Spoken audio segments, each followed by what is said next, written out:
somebody a 21-point fourth quarter. And I'll tell you what, for about 3 quarters and some change, we were doing pretty good and liked our chances. We were playing and competing, and then, some things start to happen. I want to say that we turned the ball over and had a miscue on a punt, and just some misfits on defense, and some things here and there that lead to a good football team taking advantage of those things. And when you've got it going like you want it, when you've turned the corner like we want to, you're able to overcome those things. And we weren't Saturday, so that just says a lot about the fact that we're still on our way. We're still progressing towards being that team that we want to be. How do you overcome that? How do you fix that? I know that's one of those things that has to happen in the game, but how do you do that during the week? So I typically try to avoid coach speak, but you asked the question, so we have to change the culture. We have to teach our young men how to win. They don't know how to win, and it's a process. It's something that we talk about it with them as you have to create winner habits, and it just can't show up on Saturday. Monday, you have to go to class and be on time and do all the things that point towards excellence. That's how you become a winner, and we're trying to teach that, and it takes time. Against Mississippi Valley State, you guys shut them out in the second half. Since then, the defense has given up, a lot of fourth quarter points. One game, I think we can understand, but it seems like it's becoming a trend, though. Well, I don't think so. I think that the other teams are allowed to make plays. And, that's a hard thing to hear when you talk about football. But offensive football is so sophisticated and dynamic nowadays.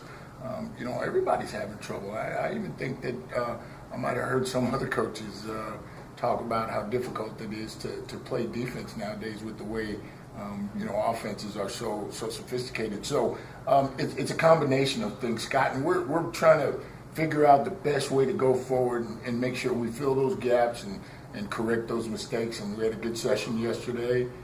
We'll get back at it again tomorrow morning. You have to be excited or happy about the way the second quarter ended, just coming back. How do you translate that into the second half? Well, I tell you, I'm happy about the way we played the second quarter, and the fact that we were able to, take advantage of some opportunities. I'm thrilled about that. But that has to be a consistent 4-quarter effort.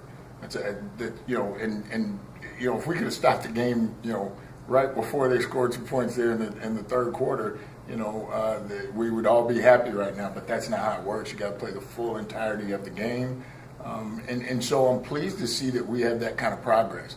But for us to be where we want to be, we got to have that kind of progress consistently throughout the game and finish that way, and not just spurts before you get finished. This team was thought of, and you guys expected to contend for the SWAC West. 1-4 right now. What do you tell the guys going forward, and how do you look ahead? We're still encouraged. And again, I told you, we got together yesterday as a football team. We sat down and we kind of had a conversation. Come to Jesus meeting, if you will. But everybody's encouraged. We're disappointed at the outcome. We're disappointed in being 1-5 and, all those things. But we're not discouraged.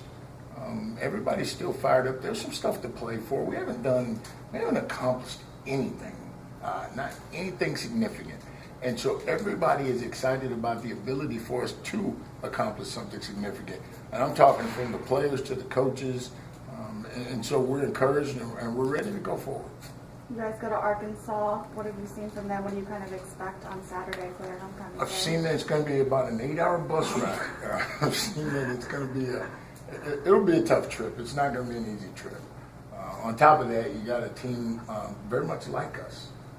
They're going through some growing pains, and Coach Coleman, his staff are very professional. These guys are really going to have the football team ready to play. They're at home, and so we're going to have a challenge. But we're up to the task. We're going to get prepared for them. We're going to travel down there, and we're going to play the game, and hopefully we come back with a win. The offense seems to be doing well. You're calling the plays. Things seem to be going well. How much of a difference has that made this year? With you calling the plays, it seems like you guys are able to get into more of a rhythm. Well, it's difficult to communicate to someone what you want, in real time. We got a 40-second clock, and, it's hard to tell someone what you're thinking. And so from that standpoint, we've been a little bit more efficient. But to be very honest with you, if you want to point towards something as being the catalyst, it's Tudi's play. Our quarterback has really fixed his ailments, if you will, for lack of a better term. He threw 2 interceptions the other day and had a fumble, and that's uncharacteristic. I think the wind knocked down one of those balls. But other than that, he's been playing pretty good about the last 3 or 4 weeks, and that's the reason. It's not me. We're running the same plays we ran last year. A little bit more window dressing, a little bit more packaging. That's what I bring to the table, but it's all about the execution of the quarterback, the running back, the offensive line, the wide receivers, and they've done a good job, and we need to do better.